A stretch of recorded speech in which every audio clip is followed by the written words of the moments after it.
taong 2024. Any ideas? Anyway, naka-live stream naman po tayo. Unlimited po yung time natin. Unlimited yung oras natin.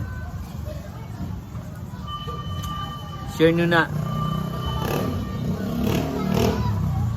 Para sa akin, ngayong taon 2023 ay napakaganda po dahil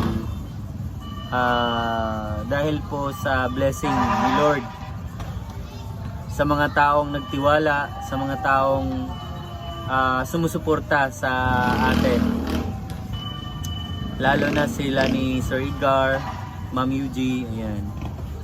At sa mga nag-subscribe sa YouTube channel at nag-follow dito sa ating Facebook. Maraming salamat po. Yung iba nga, mga halos 80% po, 80% na